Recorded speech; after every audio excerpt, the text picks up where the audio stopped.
چیرۆکی پاشای هیندستان و ئۆتۆمبیلی ڕۆڵز ڕۆیس. چۆن پاشای هیندستان بۆ تۆڵەسەندنەوە ئۆتۆمبیلەکانی ڕۆڵز ڕۆیسی کردن بە حاویە و کۆکەرەوەی زەبڵ و خاشاک.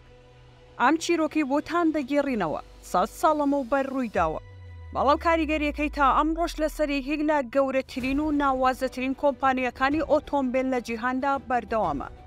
ئاویش کۆمپانیە بەرهەمهێنەری بەناوبانگی بەریتانی ڕۆڵز ڕۆیسە. با پێی گێڕانەوەکان لە ماوەی ساڵانی 1990دا مەهاراجای سینگ لە گەشتێکدا بۆ لەندەنی پایتەختی بەریتانیا، دوای ئەوەی بەبێ هیچ پاسەوان و جلوبەرگ و ڕێوڕەسمێکی فەرمی کە ئاماژە بە پێکەی ڕاستەقینەی خۆی بکات، سەردانی بازاڕ دەکات و لە شەقامێکدا دەسوڕێتەوە. لەو کاتەدا مەهاراجا کە بەوە ناسرا بوو سامانێکی زۆری هەیە، چۆنەوە پێشانگایەکی ئۆتۆمبیلی ڕۆڵز ڕۆیس و ویستی لەبارەی نرخی ئۆتۆمبیلەکانی ئەو کۆمپانیایە بپرسێت. لەو کاتەدا ئەو کارمەندانەی کە لە پێشانگاکەدا کاریان دەکرد پێیان وابوو کە ئەو کەسە تەنیا پیاوێکی هەژاری هیندیە و نەیان دەزانی کە ئەو پاشای هەموو هیندستانە و یەکێکە لە دەوڵەمەندترینەکانی جیهان. بەڵام وا دیار بوو دەرکەوتنی سادە و ساکارانەی پاشا لەو کاتەدا ئەم کارمەندانەی فریودا، بەو بڕوایی کە پیاوێکی هەژارە لا پێشانگاکە دەریان کرد و بە شێوەیەکی زۆر ناشرین مامەڵەیان لەگەڵدا دەکرد بەبێ ئەوەی ناسنامە و کاریگەریەکەی بزانن. پاشا مەهاراجای بەهێمنی و بەبێ هیچ دەنگ و پشێویەک گەڕایەوە بۆ هۆتێلەکە. دوای ئەوە فەرمانی بە خزمەتکارەکان و دەوروبەرەکەی کرد کە پەیوەندی بە پێشانگای ڕۆڵز ڕۆیسەوە بکەن و پێیان بڵن کە پاشا داوا دەکات بێت و سەردانی پێشانگاکە بکات بۆ کڕینی ئۆتۆمبیل. بەڵام ئەمجارەیان وەک پاشا نەک وەکو هیندێکی هەژار و زەلیل.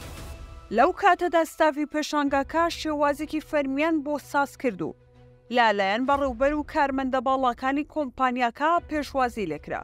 دواتر پاشا 10 ئۆتۆمبیلی نوێ ڕۆڵز ڕۆیسی کڕی. مەهاراجا لە تۆڵەی ئەو سوکایەتی کە پێشتر پێیان کردبوو ئەو کارمەندانی هەڵبژارد کە لە پێشانگاکە پێشتر بەگاڵتە پێکردنەوە کردبوویانە دەرەوە بۆ ئەوەی ئەو 10 ئۆتۆمبیلە نوێ و نایابانە بگەین و ڕەوانەی وڵاتەکەی بکەن. ئەمەش تاکە مەرجی پاشا بوو لەگەڵ کۆمپانیاکە.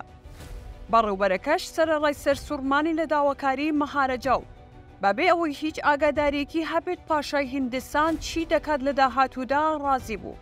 دوای گەیشتنی ئۆتۆمبیلەکان بۆ هیندستان، مەهاراجا فەرمانی کرد کە سەقفی لە ئۆتۆمبیلەکەی ڕۆڵز ڕۆیس لا ببرێن و بەکرێن ئۆتۆمبیل بۆ کۆکردنەوەی زەبڵ و خاشاک لە شەقامەکاندا.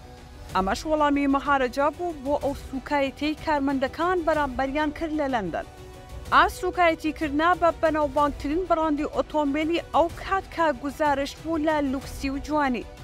ئەواڵ وێنەی ئەو ئۆتۆمبیلانەی کە ببوون بە ئۆتۆمبیلی زەبڵ و خاشاک لە ڕۆژنامە جیهانیەکاندا بڵاو بوونەوە.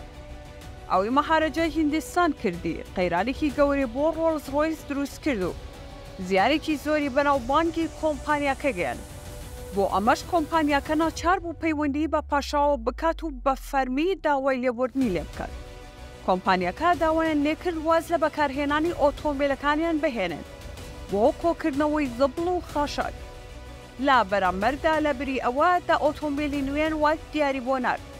پاشاش دوای ئەوەی ماوەیەک هەر بەردەوام بوو لە بەکارهێنانی ئۆتۆمبیلەکان وەک کۆکەرەوەی خاشاک، دواتر بە داواکەی کۆمپانیاکە ڕازی بوو داوای لێبوردنەکەی قبوڵ کردن.